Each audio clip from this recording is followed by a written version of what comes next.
Muy buenos días a todos, un placer saludarlos. Le quiero darle la bienvenida a esta sesión de nuestro programa Sábado del Docente.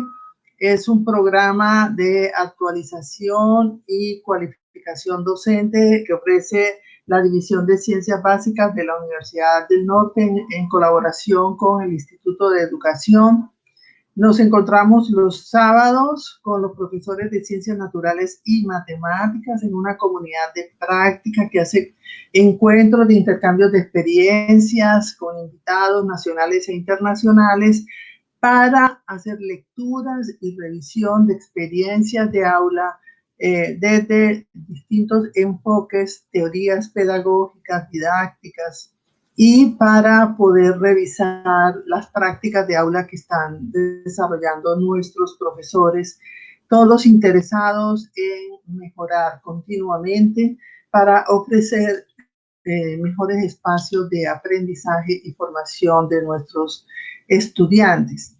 Este espacio se ha enriquecido con el aporte de destacados invitados internacionales, también de colegas investigadores y profesores de distintos países de Latinoamérica y de todo el país Colombia. Inicialmente lo teníamos muy local, regional, en torno a la sede de la Universidad del Norte, acá en Barranquilla, y poco a poco lo hemos ido extendiendo regionalmente, y a partir de la virtualidad que surge con la pandemia, que nos forza a hacer este trabajo remoto, hemos hecho invitaciones y hoy hemos tenido una enorme participación de personas de distintos países. Y el intercambio es mucho más rico, más nutrido, con todas las visiones de los participantes. Estamos muy contentos de tenerlos acá y los seguimos convocando a que nos acompañen en estas y futuras sesiones. Para el día de hoy, si me quieres presentar la diapositiva del programa, tenemos un muy especial invitado, el doctor Campo Elías Flores Pavón, quien trabaja en la Universidad de Pamplona, en Colombia. Él es doctor en filosofía de la Universidad Estadual de Campinas, en Brasil, donde también trabajó e hizo cátedras. Es profesor también de la Universidad de Pamplona actualmente, y es un investigador con un gran enfoque filosófico, sociológico y hermenéutico en la lectura de las realidades educativas. Muchas gracias, doctor Campo Elías, por acompañarnos hoy. También en el programa tenemos la presentación de nuestro colega y amigo Emir Martínez Cárdenas, uno de los profesores insignes del programa Sábado del Docente, profesor de primaria en ejercicio en el sector oficial de la educación colombiana en Barranquilla, quien ha venido adelantando un trabajo bastante serio, riguroso, comprometido con el mejoramiento de la enseñanza de las matemáticas en primaria, y quien nos va a compartir su experiencia del uso del sistema posicional en la virtualidad. Él ha hecho grandes innovaciones en la presencialidad, y hoy nos ofrece su experiencia cómo lo está haciendo en la virtualidad. Agradecemos también la presencia de la doctora Jenny Acevedo, quien nos va a orientar la coordinación de las preguntas. Doctor Campo Elías, de verdad que nos interesa muchísimo esa visión suya, histórica, filosófica, epistemológica, que le da esa interesante lectura más comprensiva de todas las realidades que actualmente estamos viviendo por esta pandemia y los medios virtuales en los cuales estamos involucrados. Entonces, sus reflexiones en torno a la identidad del profesor en estas condiciones son muy valiosas para nosotros. Muchísimas gracias por su presencia hoy y por sus aportes. Lo dejo en compañía del público. Gracias. Gracias, doctora Judith. quiero saludarlos a todos los que nos están acompañando en la sesión del sábado docente de la Universidad del Norte, y no quiero dejar de agradecerles a la profesora Frida Arteta, que nos acaba de presentar, decana y coordinadora de este ejercicio formativo para todos nosotros, a la profesora Jenny Acevedo, al profesor Emir, que también nos acompaña. Yo les quiero agradecer. Les quiero agradecer también a cada uno de los presentes y a cada una de las personas que está detrás de esta gestión del programa, a Ricardo, a Arleta, a quienes uno no menciona, pero yo les quiero agradecer por la oportunidad de compartir, y obviamente agradecerle a las personas que nos están acompañando en el día de hoy, ya sea acá en Colombia o por fuera de los límites espaciotemporales que tenemos acá en Colombia. Bueno, entonces vamos a ver la presentación, me imagino yo. Entonces, exactamente. Muchas gracias. El título es algo que dudé en hacer, ya que cuando nosotros estábamos preparando esta sesión, pensamos en hablar de identidad. Es algo que a mí me interesa en este instante, hablar de identidad para las personas. Entonces, yo les dije que quería hablar de una identidad docente en y para la virtualidad, cómo asumir nuestra identidad en estos tiempos de pandemia, en estos tiempos de crisis que son difíciles de afrontar. Entonces, lo primero que quiero aclarar es que yo no voy a tratar quién es un docente. O sea, yo no voy a tratar esta segunda parte de la pregunta, ¿quién es un docente? Yo lo que quiero tratar en este espacio, en este corto instante, es ¿qué hace un docente?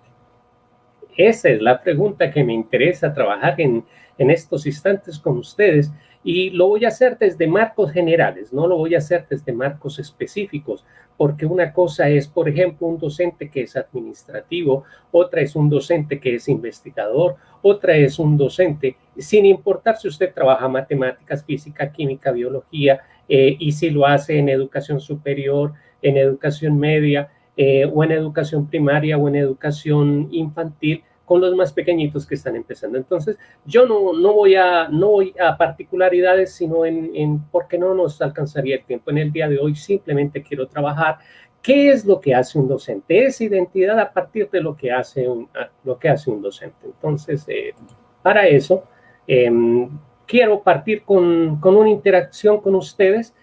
Quiero que ingresen a una página que se llama Menti, es el Mentimeter, que es muy conocido por nosotros, y que digiten el código 3902712. En ese código vamos a trabajar un instante, si podemos hacerlo, el hecho de hacer una encuesta. Entonces, voy a intentar hacerlo. A ver acá. A ver. Vamos a ver si podemos trabajar el Mentimeter. Me gustaría que las personas que están trabajando con nosotros se puedan hacer ese ejercicio. O si no lo pueden hacer por múltiples dificultades, me gustaría que se respondiera por el chat en vivo esa pregunta que ustedes tienen allí. ¿Cuál cree usted que es la expresión que usan sus alumnos al referirse a usted como docente? Por ejemplo, una expresión puede ser que usted es un docente aburrido, o que usted es un docente organizado, o que usted es un buen docente. Creo que no están allí. A ver. Me gustaría que lo hicieran por el chat. Entonces, el chat en directo que ustedes tienen, no tienen que ingresar necesariamente al área de Mentimeter. Bueno, ya veo que hay algunos en Mentimeter. Ok, espérenme un segundo. Veo que hay 4 personas. Muy bien. Bueno, voy a empezar. Ya pueden ingresar. Tienen alrededor de 1 minuto para compartir.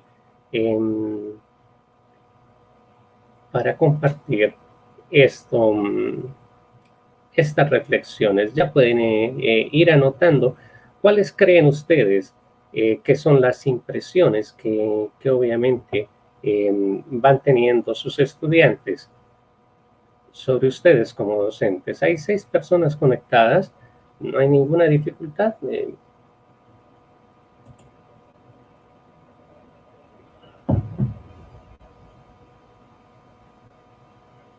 A ver.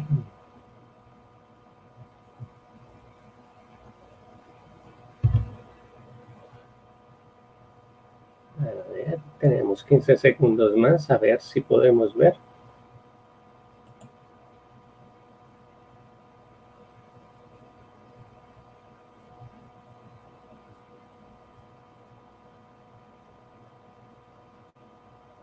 Bueno, la oportunidad de trabajar en este Mentimeter ha finalizado con 9 participantes.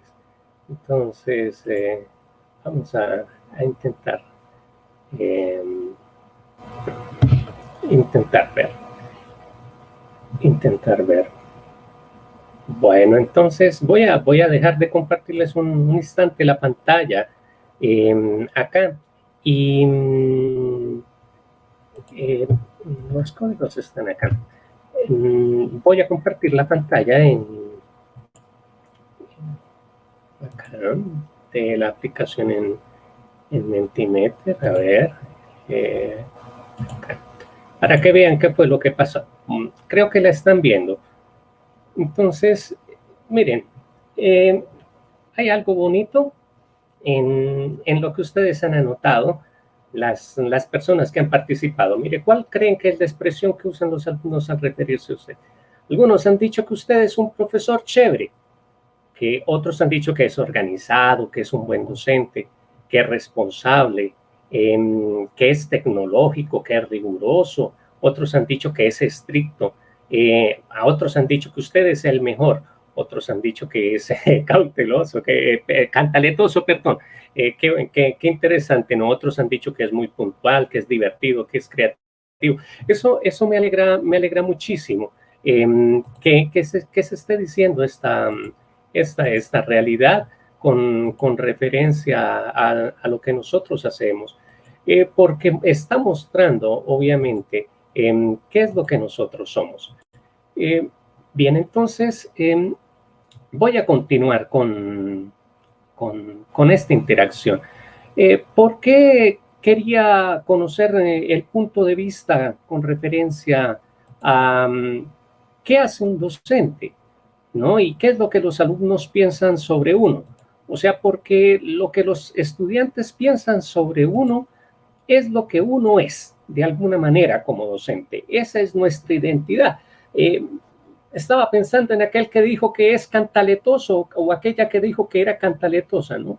Eso se torna como parte de la identidad docente de las personas, ¿no? Muchas veces nuestros estudiantes identifican en nosotros, o sea, una manera de ser muy específica.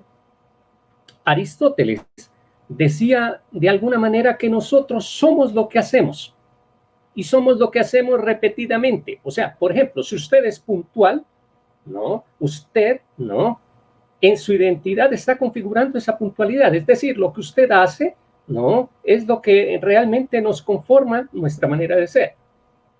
Y si lo hacemos repetidamente, ¿no? Obviamente se va a convertir en un hábito de vida. Y obviamente ese hábito de vida, ¿no? Nos tiene que conducir de alguna manera a la excelencia, ¿no? Y miren, la excelencia es un hábito, es una costumbre.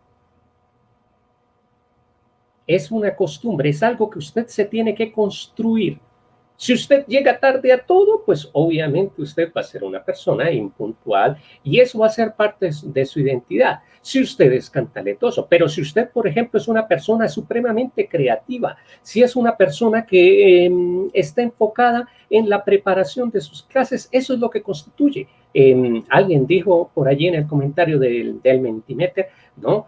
Que usted, ¿no? Era un buen docente, que era un perfecto profesor. Magnífico, ojalá lo conserve.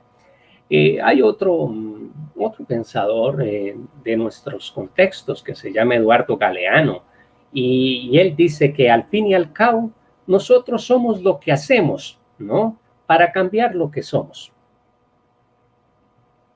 Y eso me lleva a pensar no en quién es perfecto, sino en quién perfecto como docente y esa perfección ahí en unas comillas grandes, ¿no? Entonces me lleva a pensar en aquel que no es tan buen profesor.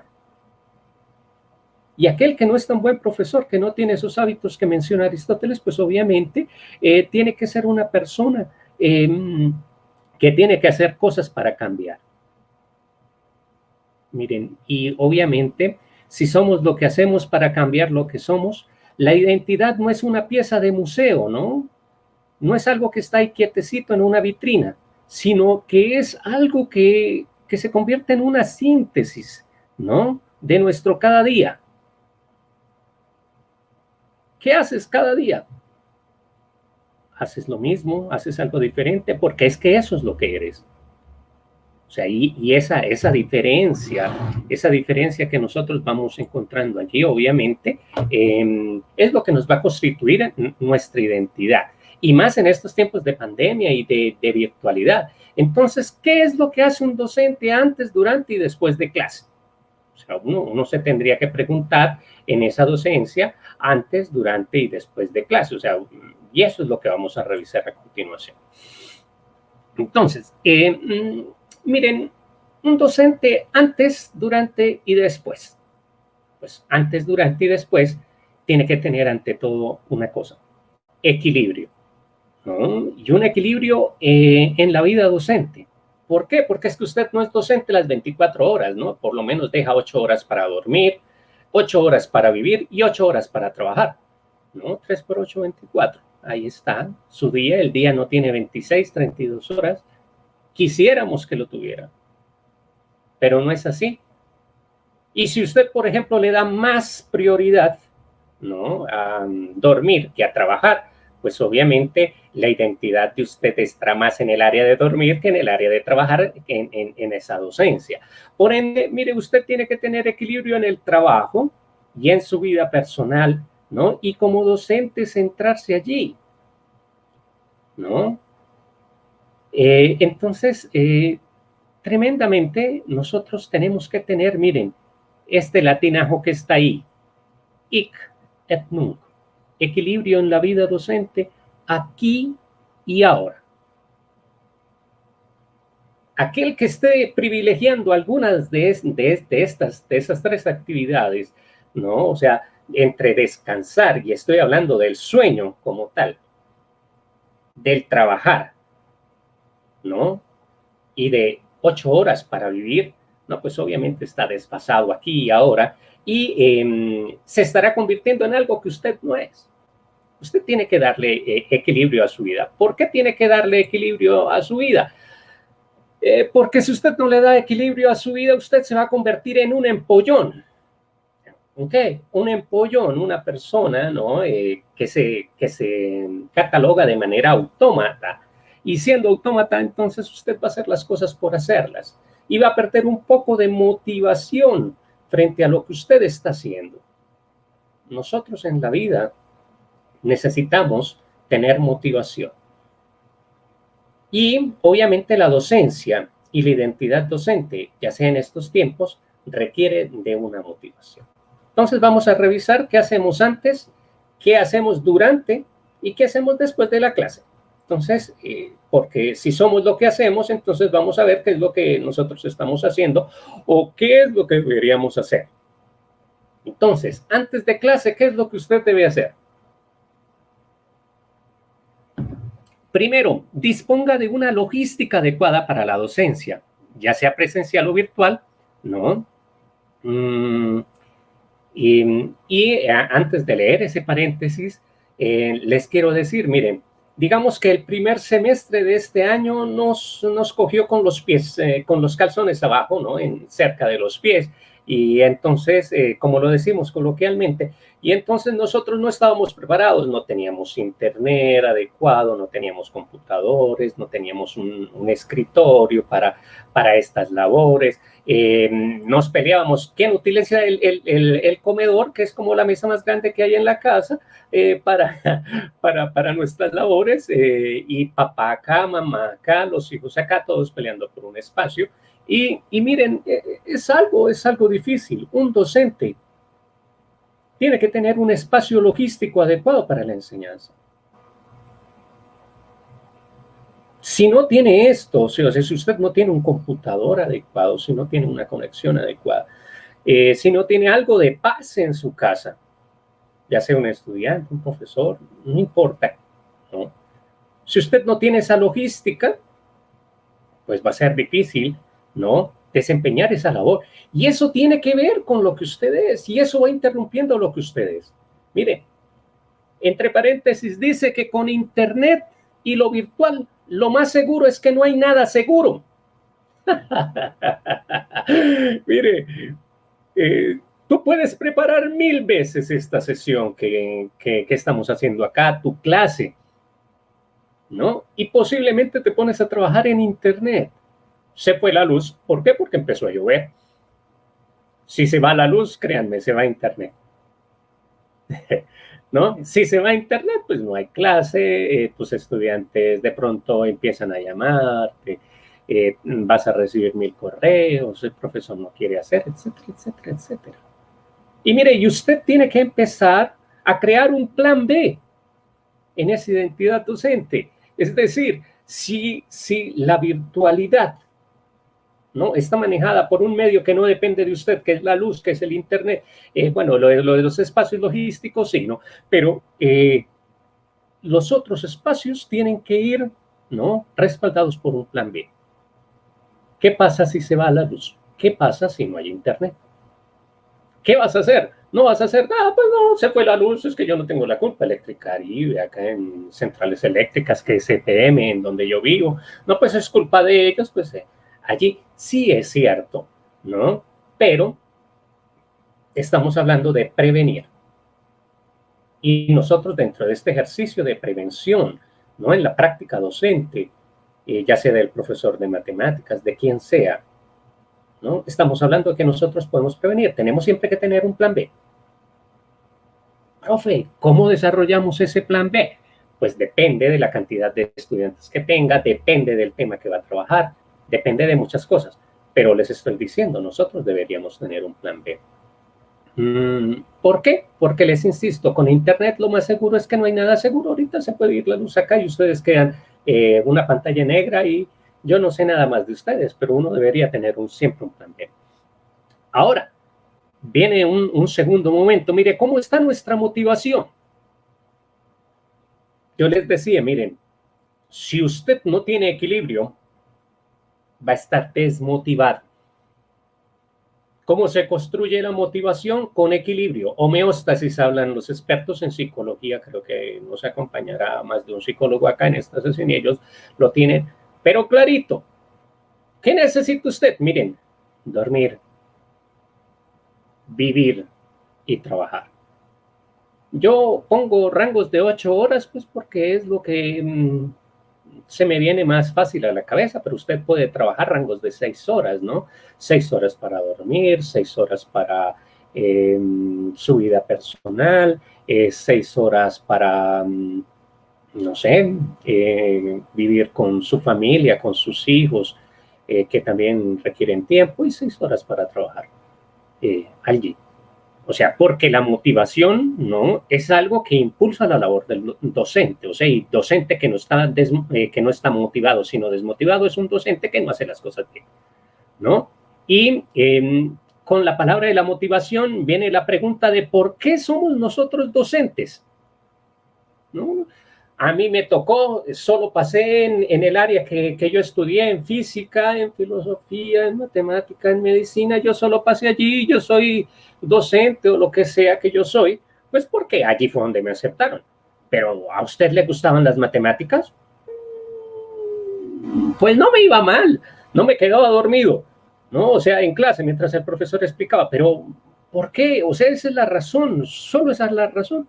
Pues sí, miren, y viene la otra preguntita ahí al lado. ¿El salario importa? Mire, o sea, una cosa está unada a la otra, o sea, la motivación depende de por qué es usted docente y usted por qué es docente, pues también porque necesita dinero, ¿no? Y si el salario importa, esa es una de las mejores motivaciones para que usted haga las cosas bien y para que usted empiece a manejar un poco de equilibrio, ¿no? Dentro de su vida personal. ¿Cómo está mi ética en mi labor profesional? ¿No? ¿No? Esto obviamente es algo que nos atañe a todos. Atañe al cuerpo administrativo, atañe, y cuando digo cuerpo administrativo son todos, rector, vicerrector, decano, docentes, todos. ¿Cómo está mi ética en mi labor profesional? ¿Qué es eso de la ética? ¿Cómo están mis costumbres? Lo que yo hago. Porque lo que yo hago es lo que yo soy. Y si tú no haces nada, pues entonces posiblemente no eres nada. Pero si tú haces mucho, pues posiblemente eres mucho y al mismo tiempo serás nada. Bueno, pues es algo que no voy a discutir allí, pero eso está relacionado un poco con la ética 3. Mire, antes, ¿no?, de la clase, usted tiene que preparar clase de manera adecuada.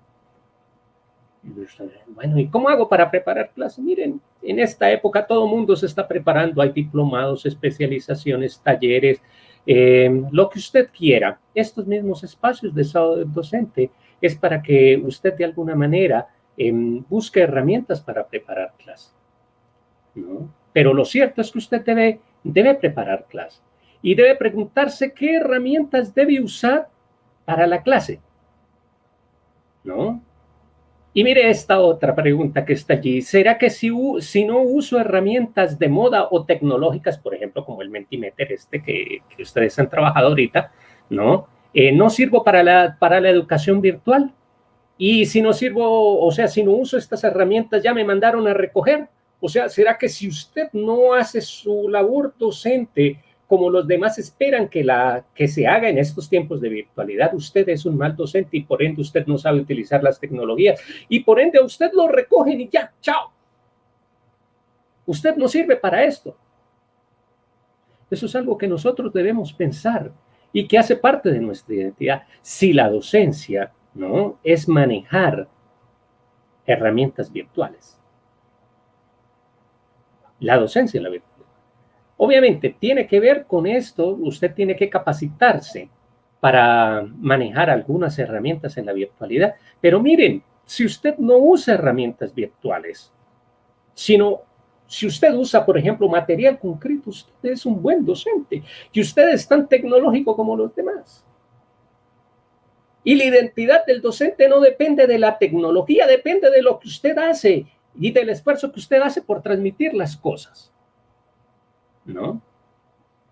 Los docentes obviamente no se mandan a recoger y no se descartan como un vaso desechable. Miren, tengo formación para usar estas herramientas. ¿Será que si usted le mandan a hacer un diplomado sobre herramientas virtuales, usted aprende con esto y usted las está utilizando de manera correcta, es capaz de aplicarlas? Y mire, a mí no me afana en este momento tanto los docentes, ustedes y yo, cuanto los estudiantes. Se está formando al 1000% a los docentes en nuevas tecnologías, pero se está formando entre 0 y un 1% a los estudiantes para esto. Mire, es tan nuevo para mí enfrentarme a estos medios tecnológicos por medio de la pandemia, llámese Zoom, Stringer, que ustedes están viendo acá, Bueno, el medio que sea, Team, Google Meet, lo que sea que usted considere allí, es tan extraño para mí como lo va a ser para uno de sus estudiantes. Y si yo necesito formación como docente, pues el estudiante necesita formación.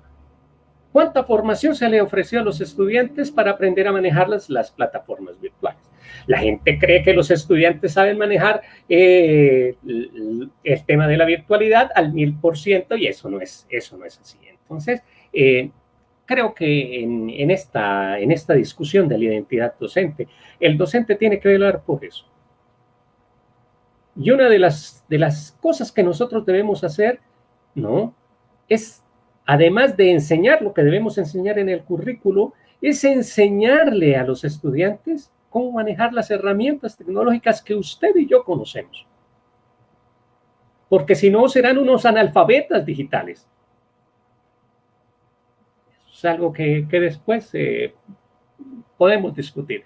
Miren esto, antes de la clase, ¿tengo empatía con la situación que viven mis estudiantes? Mire, y esa empatía está subrayada.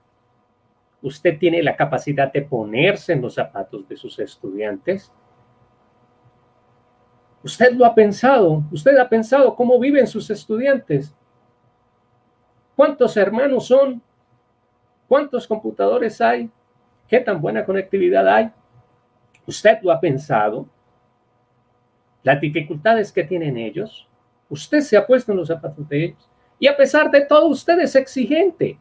Yo no les estoy diciendo que no sean exigentes ni que no tengan calidad, sino les estoy diciendo que esta labor docente tiene que hablar de empatía como identidad de cada uno de nosotros en estos tiempos de pandemia.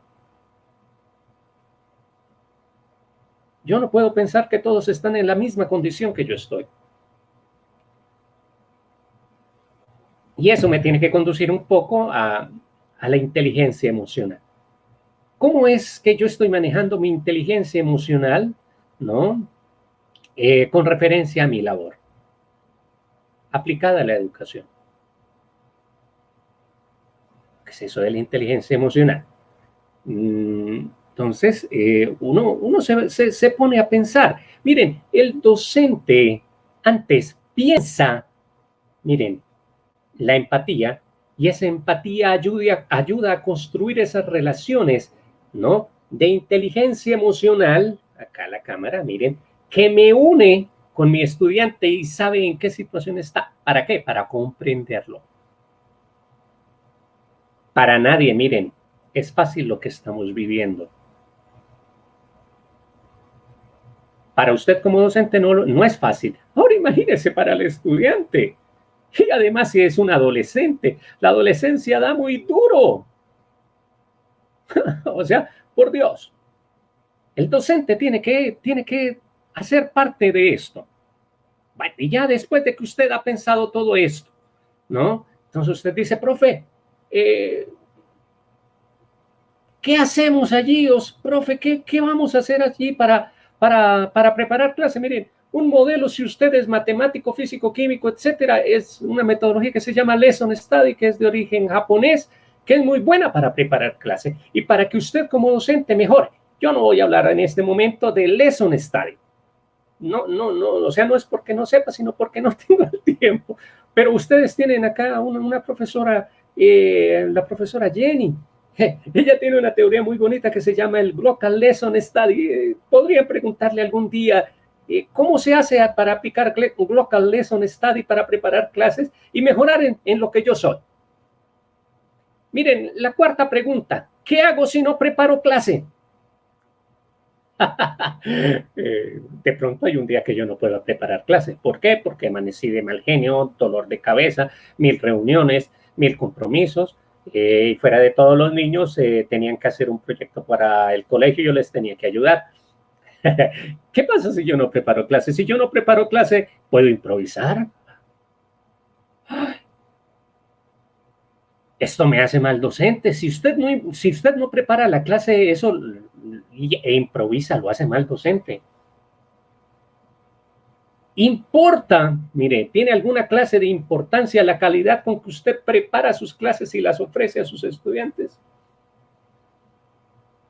allá cada uno. Miren, es que este problema de la identidad tiene que ver con su yo. Yo simplemente le puedo cuestionar, mas no me puedo meter en la vida particular suya.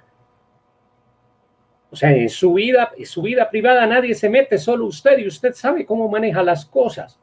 Pero mire, si usted no prepara clase, no pasa nada, tranquilo, eso no solo lo va a saber usted, Dios, y de pronto sus estudiantes si son pilos, ¿no? Y ellos no lo van a rajonear a uno, ¿no? O sea, no se van a poner a decir, ay, el profe, no. Bueno, y si lo hacen, pues de todas formas está el factor humano, ¿no? Y entonces usted dice, no pude por esto y esto.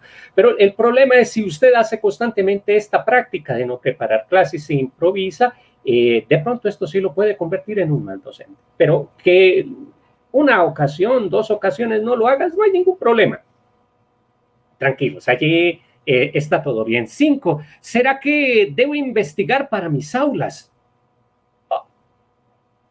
Pero es que usted es el profesor, usted ya sabe, usted ya tiene el conocimiento especializado en sí mismo. Usted debe investigar antes de clase para hacer sus aulas. ¿Será que sí? ¿Será que no? Yo les digo que de pronto sí, porque el único que hace que lo sabe todo es Google. Y a no ser que su apellido sea Juan Google, de pronto necesitamos repasar alguna cosa. Necesitamos investigar, ¿no? Y mire esto, ¿qué tanto tiempo debo dedicar para preparar clase? Tenemos 8 para dormir, ya esas no las vamos a tocar. 8 para trabajar, no las vamos a tocar. Ahora, nos quedaron 8 para vivir. ¿Cuántas de esas 8 horas para vivir necesito para preparar clase? 1, 2, 3, 4 horas, 2 horas. ¿Las otras para qué? Profe, 2 horas pues para comer, para bañarme, etcétera, etcétera. 2 horas para jugar con mi hija. Y 2 horas que vi una película excelente en Netflix o en el sistema que usted utilice. Ahí está mi vida se convirtió en 2 horas para una película, 2 horas para mi hijo, 2 horas para preparar clase, 2 horas para bañarme, etcétera, cepillarme, 8 horas para dormir y 8 horas para la docencia. ¿Qué es un docente? Pues eso. A veces parece triste, ¿no? Parece triste. Bueno, ¿qué hacemos durante la clase? Entonces, durante la clase, miren esta. ¿Debo hacer esperar a mis estudiantes? ¿Debo hacerlos esperar? ¿La puntualidad significa algo para usted como docente? Sí, significa mucho. Yo soy un ser puntual. Magnífico. Magnífico. Yo soy un ser impuntual. Magnífico. Eres impuntual, es lo que tú eres. Yo no juzgo si eso es bueno o malo. Yo simplemente le estoy diciendo que la identidad se constituye por lo que usted hace. Y si usted pues llega tarde a toda hora, pues usted es un docente impuntual. Pero, o sea, es un docente impuntual. Nadie dijo que el docente tenía que ser puntual.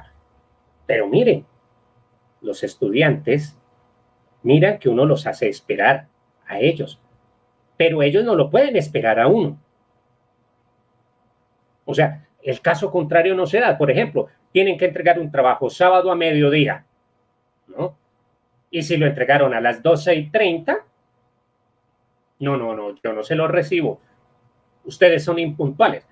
Pero el profesor, teniendo clase a las 8, inicia a las 8:15. O sea, el estudiante sí me espera, pero yo no espero al estudiante. Empatía. ¿Dónde está eso de la empatía? Inteligencia emocional. Flexibilidad del currículo,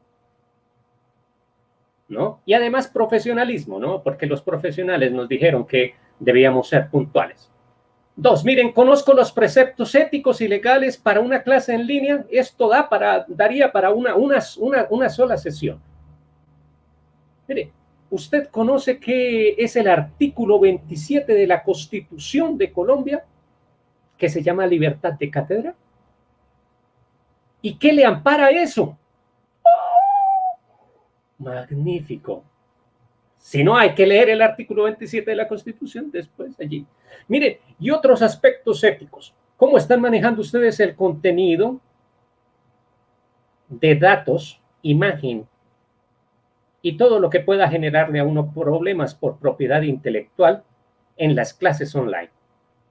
¿Le está pidiendo por lo menos permiso a sus estudiantes para poderlos grabar en una clase? ¿O ustedes de los que lleguen y dicen, muy buenos días, el tema para hoy, y usted se agarra allí? Y se le olvidó decirle, señores estudiantes, ustedes van a aparecer acá, excúsenme, miren, yo por protección de datos tengo que pedirles permiso porque su imagen, y de pronto esta imagen va a ser divulgada. ¿Qué está postando usted en Facebook, en Instagram, en YouTube, si tiene su canal personal, en donde usted quiera? Si usted tiene material de sus estudiantes, están las imágenes de esos estudiantes, pero usted no pidió permiso a ellos, usted no tiene un documento y usted está, ¿no?, utilizando esas imágenes y esos contenidos sin permiso de ellos, usted tiene un problema legal. Y si yo fuera el padre de familia, el taita, decimos acá en esta región, de ese estudiante, ya lo había demandado a usted. Menos mal que, pues, los hijos míos no estudian en donde ustedes están, porque si usted hace esa práctica, miren, esa práctica es aética, sin ética, y le va a generar un problema legal. Revise sus redes sociales, revise qué está compartiendo. Miren, las imágenes de menores de edad no se debe divulgar. Por allá, yo no me voy a meter aún en esto porque, insisto, 3, ¿será que debo ceñirme al plan de clase, al currículo? ¿Currículo? ¿Qué es eso? No falta aquel que diga, no, pues, que no conoce el currículo y no conoce las competencias o los derechos básicos de aprendizaje que se tienen que desarrollar en el aula, ¿no? Y hace y deshace en su clase. Y dijo muchas cosas, pero no enseñó lo que tenía que enseñar. Miren, ¿qué es lo que hago durante la clase? Ahí dice. Miren esta cuarta. ¿Cuánto debe durar mi clase? 15, 20, 30 minutos. En la virtualidad, el tiempo cambió. Y posiblemente la clase tiene que ser instruccional y tiene que ser breve. Breve. Pero no significa que no debe dictar clase. Pero si usted tiene una clase que de pronto en la presencialidad dura 2 horas, ha de replantear lo del tiempo. Su clase no puede ser lo mismo que la presencialidad. Esto del tiempo lo podemos discutir, pero les insisto, clases muy largas, la gente se va a dormir. Miren, yo ya llevo hablando más de 15, 20 minutos, no sé cuánto tiempo, acá, ya voy a terminar, ¿no? Llevo hablando mucho tiempo y no falta el que se ure, Dios mío, ¿cuándo va a callar ese señor? Ahora, si usted, que ha sido formado para escuchar, dice eso, ¿cuánto no podrá decir el estudiante después de 15 minutos? Este señor no se calla, esta señora no se calla. Y solo habla y etcétera, ¿no? Miren, 5. Generar interactividad entre estudiantes y el docente. Es importantísimo en esta época de pandemia que usted logre generar interactividad. Si los estudiantes no logran desarrollar la competencia de interactividad, se puede decir que ellos harán muchas cosas, pero realmente el ejercicio docente estará afectado. 6. Estoy evaluando adecuadamente los contenidos. Saquen una hoja. No, ya no podemos. Saquen el Google Forms. No, tienes que sacarlo tú, tienes que prepararlo tú. Saque el ¿qué? El Kahoot. Saque ¿cómo estás evaluando? ¿Y qué vas a evaluar? ¿Será que usted debe considerar el error en la evaluación y que los estudiantes aprendan, ¿no?, de sus errores? ¿Será que debe considerar usted la autoevaluación en la educación virtual? No, no, no, no, yo soy el docente, yo pongo las normas, yo pongo las notas, yo soy el que mando. La educación cambió, ya no está centrada en usted, está centrada en el estudiante hace rato. Hace rato es hace rato. Miren, tenemos que cambiar esa forma de evaluar, porque tenemos vicios de la presencialidad trasladados a los vicios de la virtualidad. 7, ¿será que debo dejar trabajos para la casa? O tareas. Ustedes son esos docentes que viven dejando 1000 trabajos. Solo tareas. Piensan en el docente, solo tareas, solo trabajos, solo ensayos, solo no sé qué, solo ejercicios, misceláneas. Me dejó las 3 últimas misceláneas de Baldor, esto ya está por acá. ¿Será que vale la pena en este tiempo de pandemia dejar tareas? ¿Será que no basta con el estrés de ser 6 en casa y todos pelear por un espacio? Miren, es algo que nosotros debemos pensar. ¿Hasta qué punto de pronto las tareas son formativas? Yo no digo que no se pueda dejar de vez en cuando un trabajo para reforzar, pero todos los encuentros, todas las veces. Además, usted va a morir, miren, quítele ya esas 2 horas a la película, quítele una porque tiene que gastar una calificando. O sea que ya no se puede ver una película si no le tocó ver una serie. ¿Por qué? Porque el capítulo dura 45 minutos. 8. ¿Tengo que dar asesorías extra clase como docente? Vea que es una asesoría, alguien que me diga, colaborarle a los estudiantes. ¿Y qué tal que si en vez de pensar en pensar en tareas, pienso en asesorías? ¿Tengo un horario para asesorías? ¿Cómo pruebo que hago asesorías? Mire, y bueno, digamos que eso fue lo que usted hizo en la clase y ahora viene la pregunta número 10. ¿Mi labor docente termina con estas? Ya me están diciendo que vaya cerrando. Ya, entonces, mire, ¿mi labor docente termina con estas actividades o será que hay más? ¿No? ¿Y qué pasa con la investigación, con la docencia y la proyección social, que son las 3 labores del docente? Miren, ya después de clase, porque ya voy cerrando, ¿no? Entonces, se terminó la clase, ¿qué debo hacer? Usted hace pausas activas, usted se hidrata, toma agüita, té, café, chocolate, lo que usted quiera, ¿no? ¿Cómo está su salud? ¿Será que usted tiene un poco el síndrome de Burnout? Síndrome del quemado, ¿no? Miren, ojalá pudiera más adelante compartirles, ahí usted le da clic a ese link que está, después lo paso al final, les paso ese link para que usted ingrese a ese link y haga ese test, a ver si usted, ¿no? De pronto tiene el síndrome de Burnout, si está quemado. ¿No se siente quemado? Miren, ¿qué hace el docente después? ¿Debo calificar, hacer informes, volver y preparar clases? ¿A esto se reduce la labor docente y mi vida personal? ¿Las asesorías son en clase o después de clase? No sé. ¿Será que tengo derecho a descansar como docente? Porque es que las 8 horas que uso para dormir me va a tocar reducirlas a 6 y quizás 5 para poder calificar, atender, hacer extensión, investigación, informes, etcétera. Mis hijos también, mi esposa también necesita tiempo. ¿Será que mi salud física y mental? No. ¿Será que mi salud física y mental importa? Miren, nosotros somos, acá ahora el cursor no me quiere ayudar. Nosotros somos, no, nosotros somos lo que nosotros hacemos.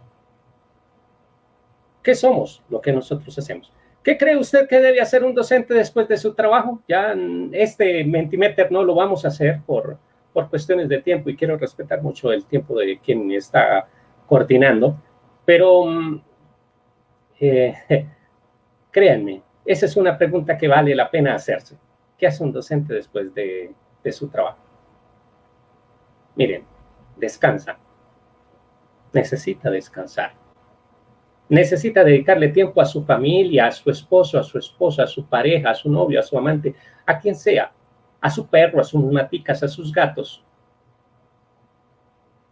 Necesita tener vida personal. Si no hay vida personal, no hay equilibrio. Necesita alimentarse bien, hacer algo de deporte, etcétera, porque si no, nosotros vamos a morir más rápido de lo que tenemos que hacerlo. Y no va a ser por coronavirus, va a ser por estrés, un ataque cardíaco por exceso de trabajo, parálisis, etcétera. Cualquier cosa puede ser posible. Mire, ¿qué cree usted que debe hacer un docente después de su trabajo? Escriban por el chat, ¿no? Listo. Entonces, ya me dice acá por interno que ya estoy sobre el tiempo. Miren, alguna bibliografía recomendada. Estas reflexiones las he tomado obviamente no de la nada. He trabajado a un autor que se llama Christopher Day, que es muy reconocido en Estados Unidos y en la década del 90, que trabaja el concepto de identidad docente. Y yo les recomiendo el libro, el penúltimo que está allí, ¿no? Pasión por la docencia. Está en español, no se afane, ¿no? Que le guste leer en inglés, ahí lo tienes, no hay ninguna dificultad, de la Routledge. Es un muy buen texto donde él nos explica nuestra labor docente. Me están pidiendo el test de Burnout. No se paren ya. Voy a darle paso a las siguientes personas y yo les hago llegar por el chat. Yo les hago llegar por el chat el test para que usted se aplique lo del síndrome de Burnout. Muchas gracias por su tiempo, que es lo que me están ustedes dispensando. Bueno, muchísimas gracias. Ha dicho de verdad cosas muy, muy interesantes y sobre todo los profes estaban en interno comentándonos que les ha dado mucho ánimo, como si se hubieran sentido comprendidos en este momento en donde la recarga laboral se ha multiplicado. Entonces, agradecemos sus palabras, profesor Campo Elías, y vamos a dar entrada al profesor Emir. Emir es un conocido de casa, es un profesor que estudió matemáticas y física en la Universidad del Atlántico, es especialista en la enseñanza de las ciencias naturales, además es profesor en ejercicio de la institución educativa Nuestra Señora de las Nieves aquí en Barranquilla. Entonces vamos a darle la bienvenida al profesor Emir Martínez. Muchas de las palabras que ha dicho el profesor Campo Elías aplican para lo que el profesor Emir nos va a contar el día de hoy. No todo es virtualidad. Vamos a ver con la experiencia del profesor Emir Martínez cómo se puede aprovechar también recursos de la presencialidad en la virtualidad. Sea muy bienvenido, profesor Emir. Buenos días. Buenos días. De verdad me siento agradecerle al ser superior, a mi ser superior por estar aquí, al sábado del docente, a todo el equipo de el sábado del docente, agradecerle a la institución educativa Nuestra Señora de las Nieves en la sesión del bachillerato a la cual hago esto y que también he hecho esto en la primaria con algunos profesores. Voy a compartir esta parte ya en forma no virtual, pero sí con hechos, el posicional de una cantidad. Miren esto que estoy representando aquí aquí en Barranquilla le llaman Shakira.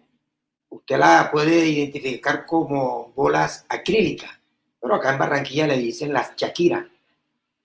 ¿A qué me motiva esto? Me motiva a que las niñas cuando llegan a sexto, séptimo noto y en el bachillerato noto, que tienen problemas con el valor posicional. Me colocan las unidades en la decena, en la centena.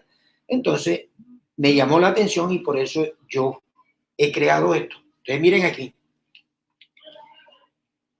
10 unidades, que son las que ustedes ven aquí. ¿A qué es igual? A una decena. Pero miren cómo nos han enseñado a nosotros que al decir aquí 10 unidades, miren, colocamos el 0.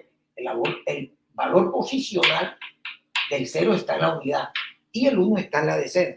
Y decimos que hay 0 unidad. Y resulta que la niña se dice, pero ¿dónde hay 0 unidades si aquí están 10? O sea que 10 unidades es equivalente, sí, a una decena. Cuando el niño se apropia de esto, ya él lo va a entender. El color no interesa porque pueden mirarlo acá. Ahora voy a mirar con este. Observen aquí. 20, 30, 40, 50, 60. 61. Entonces digo, 61 unidades, ¿a qué equivale?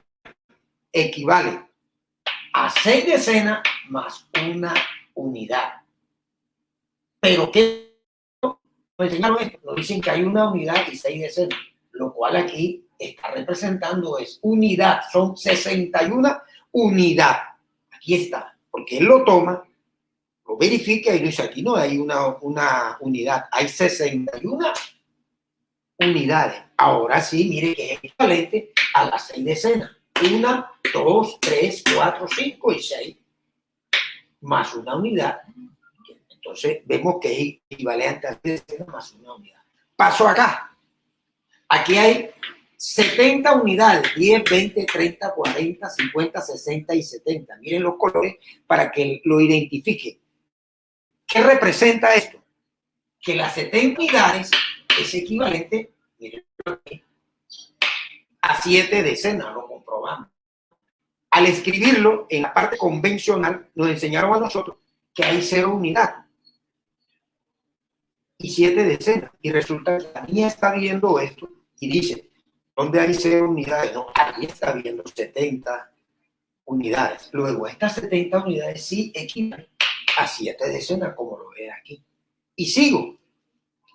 Observen ustedes. Aquí hay ahora 100 unidades. Mírenlo. 10, 20, en base 10, ¿no? Porque estamos en el sistema numérico decimal.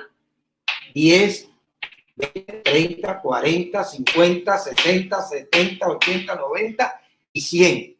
¿Qué nos enseñaron a nosotros?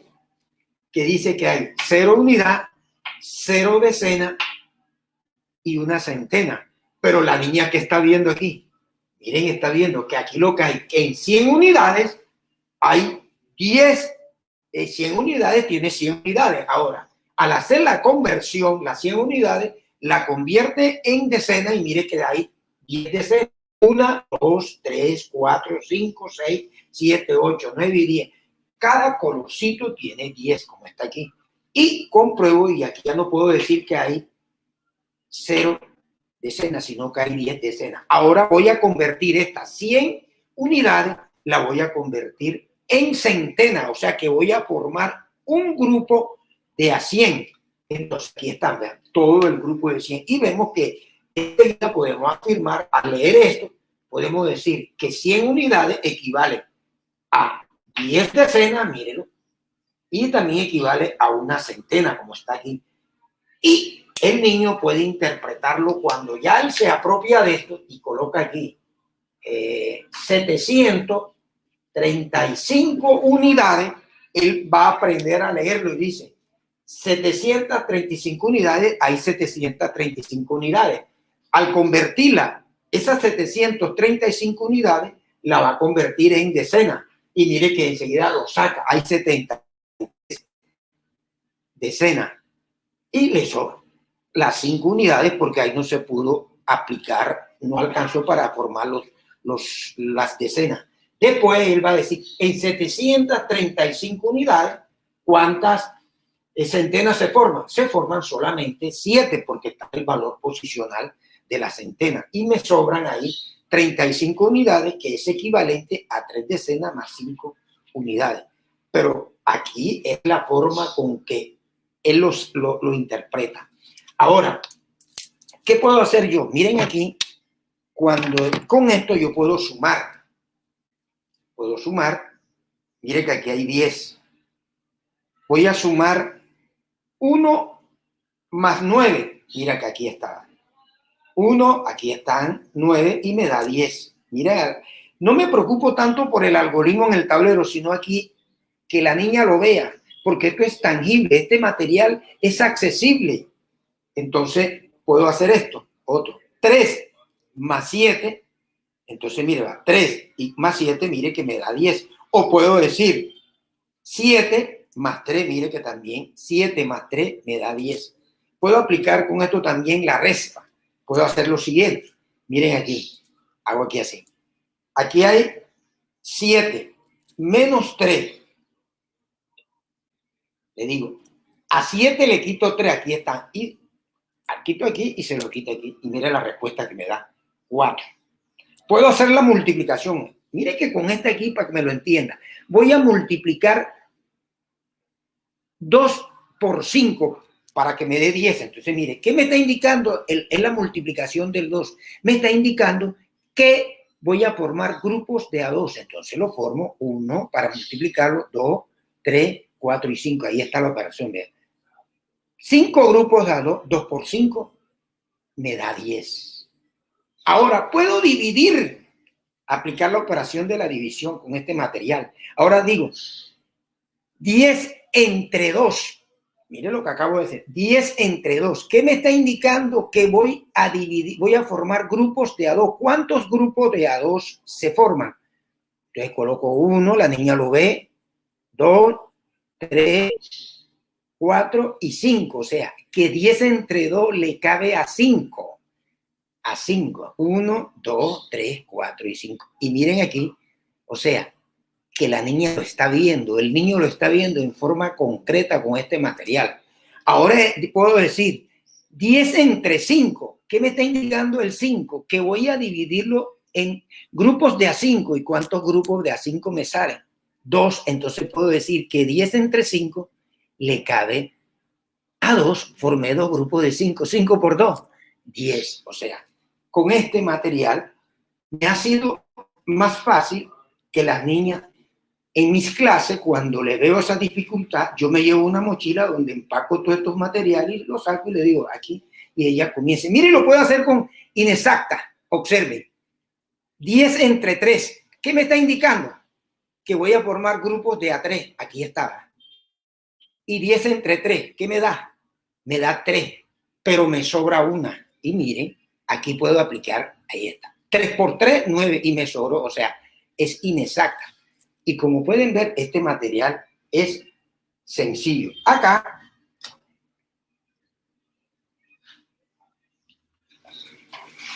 observen ustedes, aquí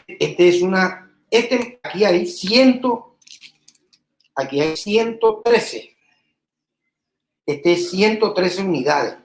Y miren, la convierto en decena. Formo 1, 2, ¿cuántas decenas tiene 113 unidades? Tiene, 113, sí, tiene 1, 2, 3, 4, 5, 6, 7, 8, 9, 10 y 11 y me sobran 3. Ahora, ¿cuántas en 113 unidades, cuántas centenas se forman? Una sola, que está aquí.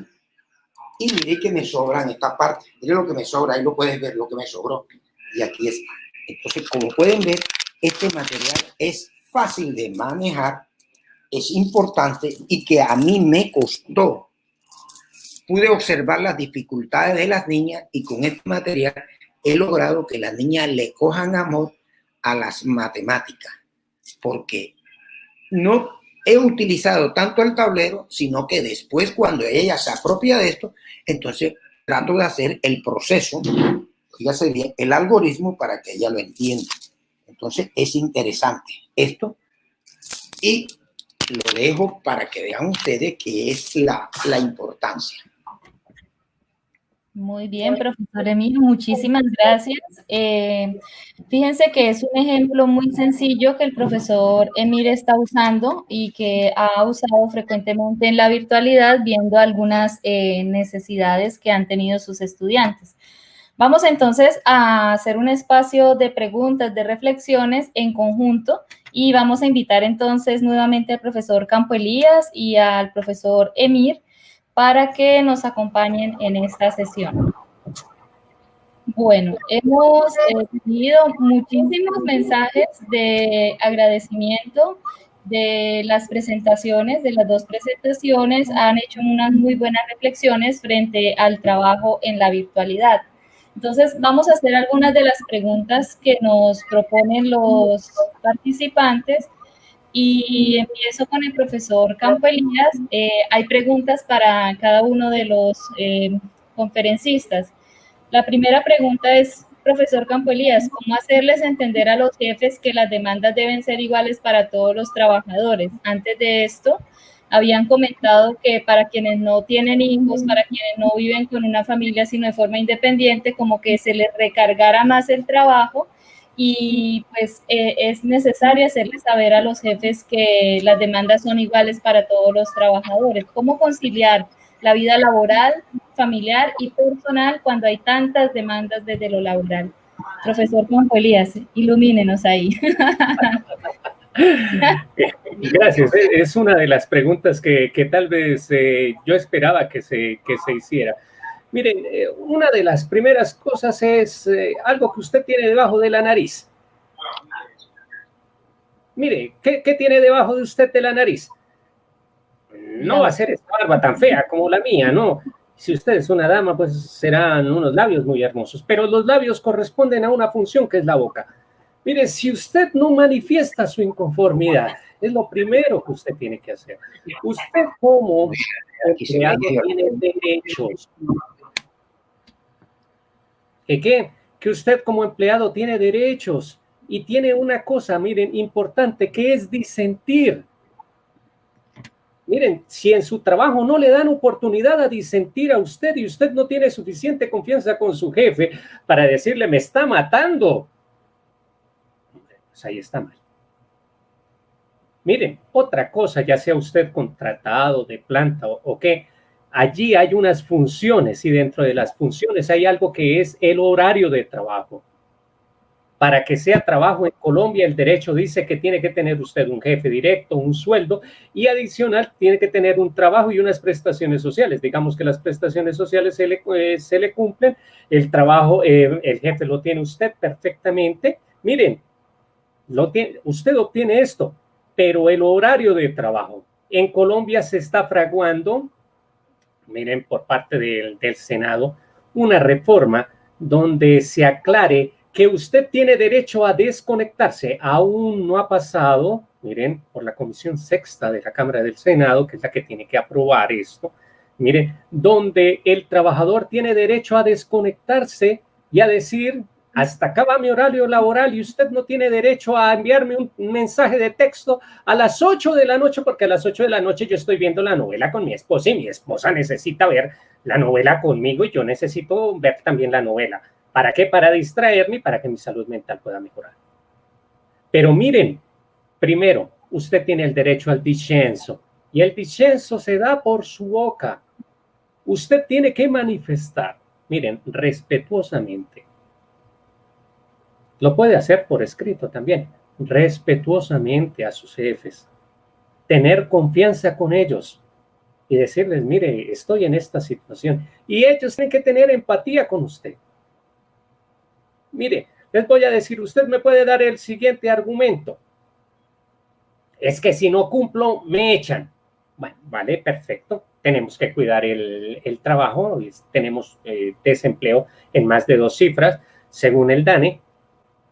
Pero lo siguiente, si usted se enferma, ¿no? Va a gastar plata para adquirir salud, ¿no? O sea que esa diatriba no funciona y después usted va a utilizar su salud para adquirir plata. O sea que esa dinámica realmente no funciona y le quita sentido a la vida. y estamos hablando del sentido de su existencia como ser humano. Miren, usted tiene que empezar a priorizar las cosas. Pero les digo, miren, no es solo queja de ustedes, en todos los lugares de Colombia y en casi la mayoría de las partes del mundo se han empezado a gestar reformas laborales en torno al derecho a la desconexión. Los jefes se tienen que estar informando, ustedes tienen que estarles diciendo a sus jefes, las asociaciones sindicales sirven para esto, para que ustedes manifiesten de manera respetuosa,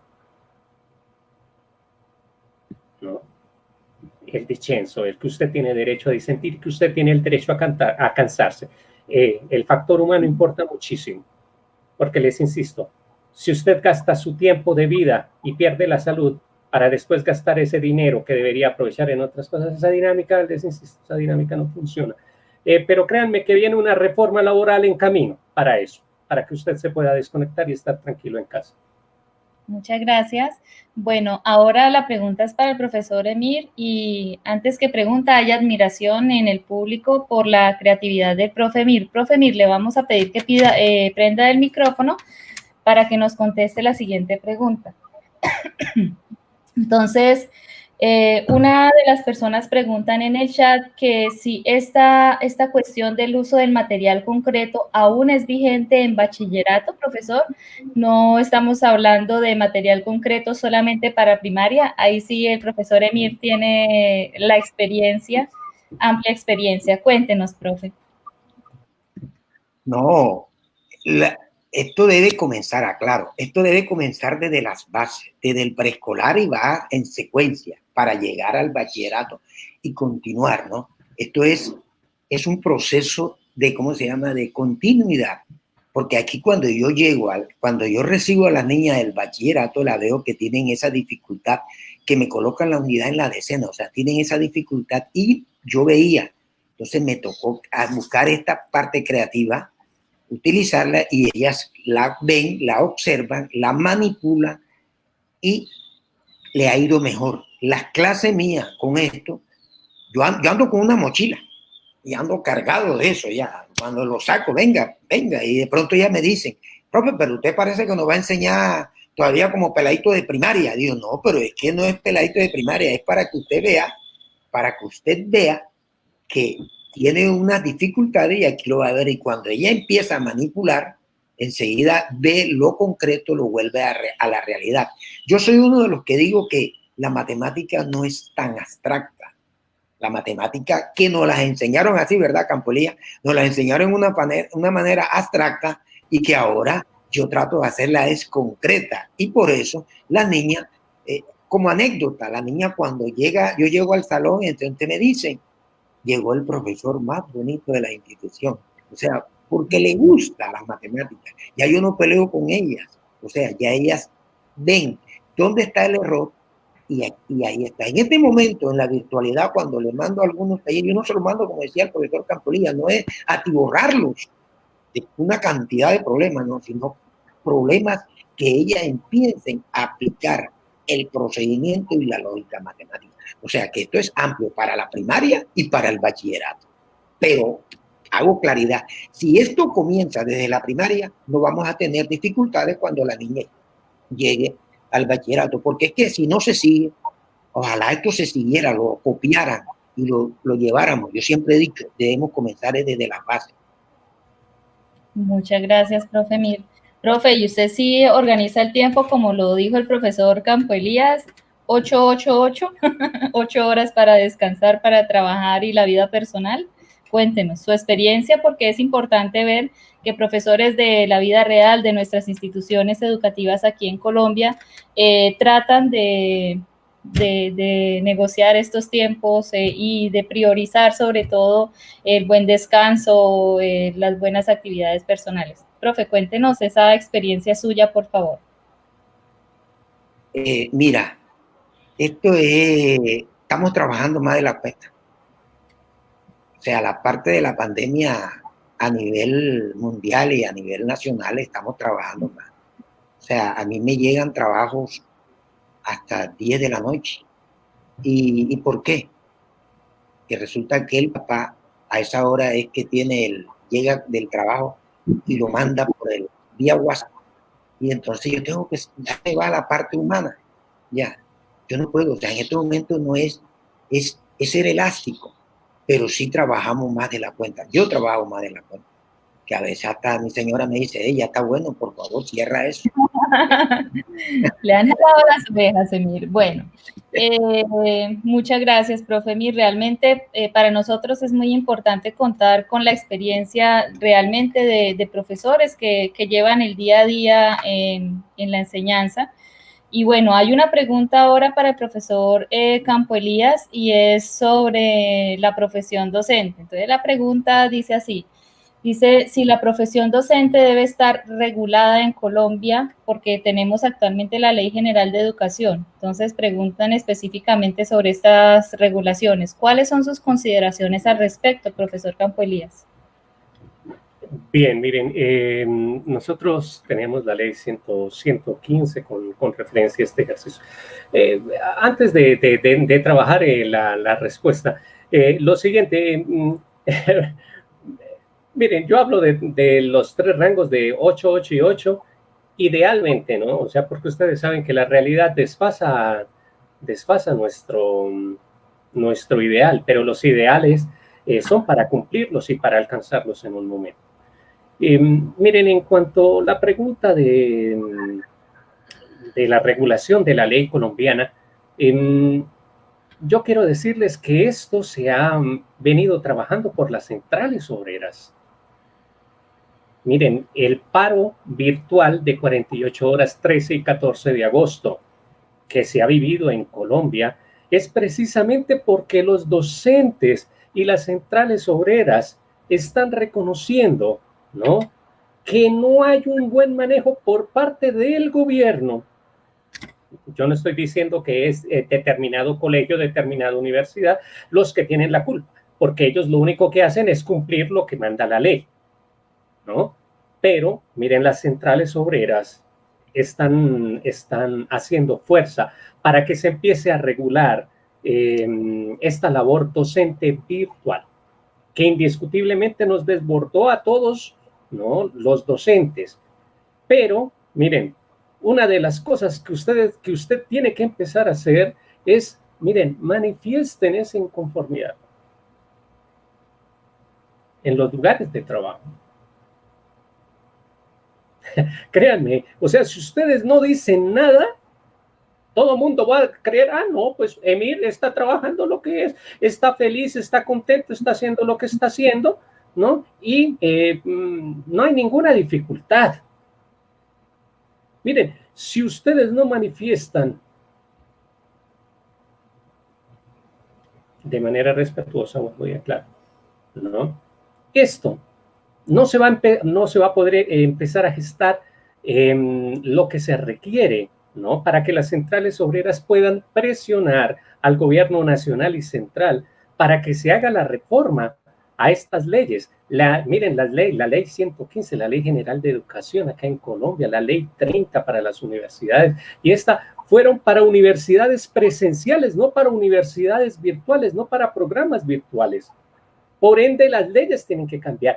Las centrales obreras ya se dieron cuenta, los sindicatos de trabajadores de los profesores ya se dieron cuenta. Y miren, por eso es que es importante apoyar, miren, disculpen que esto se vuelva a veces político, estos ejercicios de paros virtuales, porque ellos están negociando su calidad de vida. Una de las cosas que se está peleando en ese paro, miren, usted no me lo está preguntando, es las condiciones de salud, de cómo lo van a atender a usted, docente, si se enferma en este momento en tiempo de pandemia. Pero la cosa va por allí, yo no quiero politizar esto porque me da vergüenza con quien me invito, entonces, pues, es lo único que les puedo decir, ¿no? Bueno, solo nos resta un par de preguntas, pero voy a resumirlas. Es sobre la deserción escolar. Ahí sí les pido que pues los dos nos comenten muy brevemente porque ya estamos finalizando la sesión.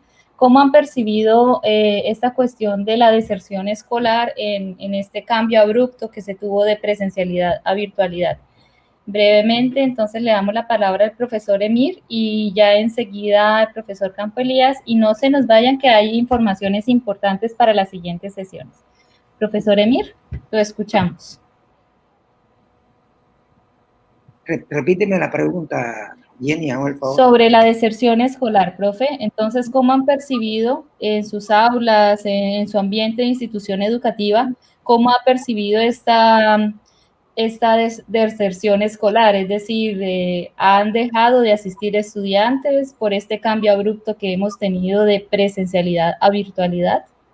Bueno, en el caso de nuestra institución, yo no he visto, en el caso de los cursos que yo doy, que doy en séptimo y octavo, no he visto, o sea, a excepción de alguna niña por problema de conectividad, pero se le mandan unas guías ya, y ellas la reciben en la institución, pero apenas nosotros la tengamos en este momento, porque no se llama, tenemos que recogerla, nos dan que llegar, pero en el caso de nuestra institución muy poco he visto esa deserción, ya. Entonces, vale. Pero sí sé que algunas niñas en otras instituciones se han retirado, ya.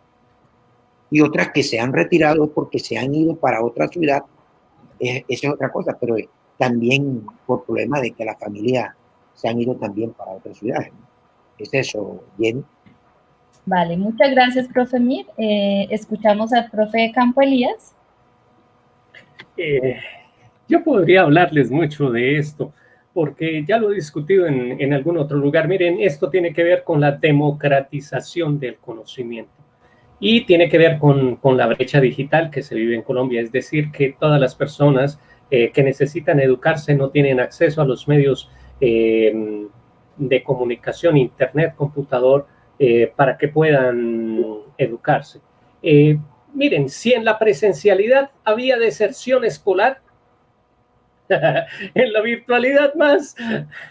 O sea, es algo, es una inferencia de alguna manera simple y lógica, pero lo único que les puedo decir es que en la medida en que el gobierno no facilite y las instituciones no faciliten que los estudiantes tengan acceso a las herramientas electrónicas, internet, computador, matrícula cero, etcétera, la deserción escolar se va presentando. Obviamente la deserción escolar no es tan alta acá en Colombia, porque hay algunos planes que han subsanado esta dificultad, pero las universidades, tanto privadas como públicas, están muy preocupadas con este tema, y de alguna manera los colegios privados se han visto afectados por esta dificultad. Los colegios públicos no tanto, pero insisto, solo les puedo responder por lo breve del tiempo en esta generalidad. Tiene que ver con democratizar el acceso al conocimiento, y si no se ha logrado en la presencialidad, que lleva 30 y más años, mucho menos pues en la virtualidad que hasta ahora estamos aprendiendo. Muchísimas gracias a todos.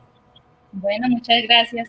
Se nos quedaron bastantes preguntas por responder, sin embargo, se han puesto en pantalla los correos de los profes para que ustedes tengan pues presente, escribirles, saludarles. Los profes están en disposición de dar respuesta a sus preguntas.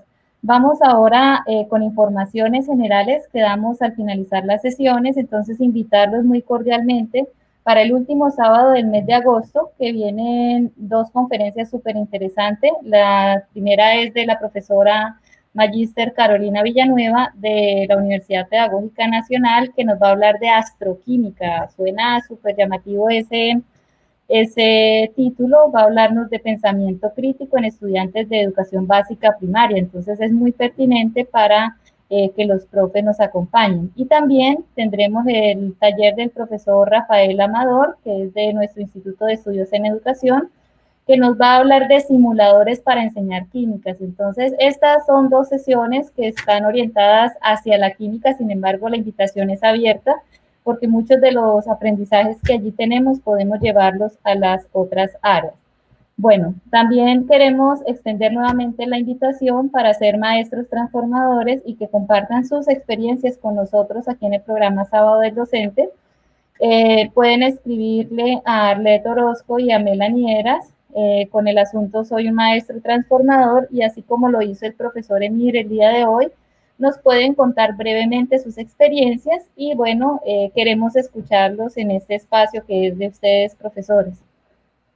Por último, una información importante, y es que este jueves tenemos un taller para matemáticas de primaria. Vamos a contar con la presencia de la doctora Dinazar Escudero, una doctora y postdoctora de México, que nos va a acompañar en este taller, que es importante, va a durar 1 hora y media, no tiene ningún costo y vamos a poder participar de manera abierta en este taller. Entonces, Arlet les va a poner en el chat de YouTube el link para las inscripciones, no tiene costo, como les digo, y son totalmente bienvenidos a este espacio. Bueno, vamos a escuchar en este momento a la profesora Judith, que nos va a acompañar en las palabras de cierre. Muchas gracias por su asistencia, Judith.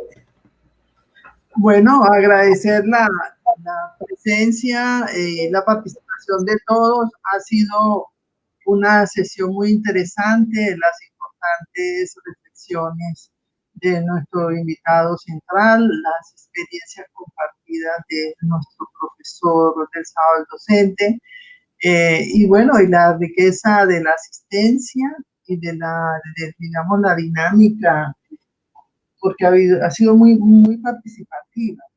Hemos tenido, además de nuestros usuales asistentes de Barranquilla y área metropolitana, también tenemos de Riohacha, Montería, Santa Marta, Valledupar, Santander y otros que no se alcanzaron a identificar.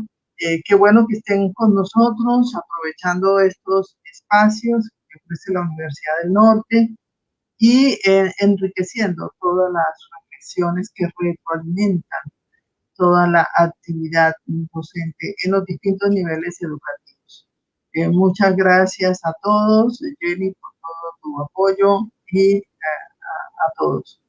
Feliz fin de semana.